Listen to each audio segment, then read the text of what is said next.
আসসালামু আলাইকুম। আশা করি আমার প্রিয় শিক্ষার্থীরা সকলেই ভালো আছেন। তো আমার অনেক স্টুডেন্টের একটা বা রেগুলার প্রশ্ন পাচ্ছি যে ভাইয়া আমার যে ম্যাথটা করতেছি বা যে প্রশ্নটা পড়তেছি এটা মনে থাকতেছে না। এর ফলে সমাধানটা কি হতে পারে? তো এটা তোমরা যদি এখন তুমি যদি এটা বুঝতে পারতেছো যে তুমি যে প্রশ্নটা তুমি পড়তেছো এটা তুমি মনে থাকতেছে না। এটা যদি তুমি এখন রিয়ালাইজ করতে পারছো, এটা সবথেকে ভালো ব্যাপার। এর কারণটা হচ্ছে কি যে তোমরা যখন পরীক্ষা দিতে যাবা, পরীক্ষায় তো সেম প্রবলেম ফেস করবা। এইজন্য যেটা করতে হবে, তুমি যে প্রশ্নটা পড়তেছো, একটা চ্যাপ্টার নিলা, সেই চ্যাপ্টার যে ইম্পর্টেন্ট ম্যাথগুলো বিশেষ করে আমাদের যে সাজেশনে যে ম্যাথগুলো ইম্পর্টেন্ট দাগায় দেওয়া আছে যেটা বা পেজ বেসে বলে দেওয়া আছে, সেই ম্যাথগুলো বেশি বেশি করে করবা যাতে পরীক্ষায় আসলে লিখতে পারো। একটা ম্যাথ যাতে তোমার মুখস্থ করার মতো হয়ে যায়, তুমি খুব বেশি বেশি প্র্যাকটিস করবা, খুব বেশি বেশি।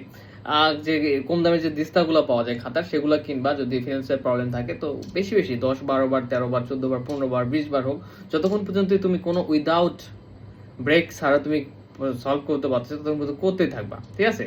এবার যদি তুমি একটা প্রশ্ন যদি করতে পারো, একটাই করো। কেননা তুমি 20টা প্রশ্ন সমাধান করলা, যে হালকা হালকা পারতেছে, হালকা হালকা পারাতে তো হবে না। কেননা তুমি 20টা প্রশ্ন সলভ করার ফলে তোমার যদি পরীক্ষায় 20টা প্রশ্নই আসে দেখা গেল, কিন্তু তারপর তুমি কি লিখতে পারবে না। এর মেইন রিজনটা হচ্ছে যে তুমি খুব ভালোভাবে প্রিপারেশন নাও নাই। সো তুমি যদি 20টা না পড়ে তোমার 10টা পড়ার মতো অ্যাবিলিটি রয়েছে, যে 10টা গুরুত্বপূর্ণ, সেই 10টায় তুমি 10-10-100 বার করো, এবং পারলে ওইটাকে চোখ বন্ধ করে যতক্ষণ পর্যন্ত তুমি মনে মনে করতে না পারতেছো, একদম মুখস্থটা ততক্ষণ পর্যন্ত করতে থাকো। কেননা বুঝতেছো, ম্যাথ তো সবাই বুঝতে পারবে, কিন্তু আমাদের ম্যাথটা সিকিউ টাইম না, রাইট? তো এর ফলে যে প্রবলেমটা হয় যে তুমি যে কোনো ধারণা নিয়ে সলভ করবে এরকম না।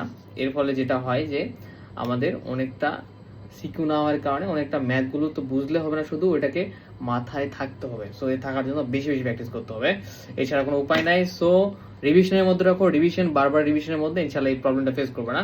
আর এই প্রবলেমটা কার কার হচ্ছে কি হচ্ছে না এটা বোঝার জন্য বইয়ের শেষে সালের প্রশ্নগুলো বের করে প্র্যাকটিস করা শুরু করো। যদি দেখো যে তোমার এই প্রবলেমটা হচ্ছে, তুমি একটা পারা ম্যাথ তুমি এখন করতে গিয়ে পারতেছ না, অর্ধেক মনে থাকতেছে না, তুমি এই ম্যাথটাকে খুব ভালোভাবে প্রিপারেশন ট্রাই করো ইনশাল্লাহ। ধন্যবাদ। আই হোপ যে এভাবে ট্রাই করলে তোমার যে ম্যাথ বা অন্য সাবজেক্ট যেগুলো রয়েছে সেগুলোর উপর একটা ভালো প্রিপারেশন হবে। অল দ্য বেস্ট, আর কম্পিটিটিভ প্রিপারেশন থাকবেন। ধন্যবাদ।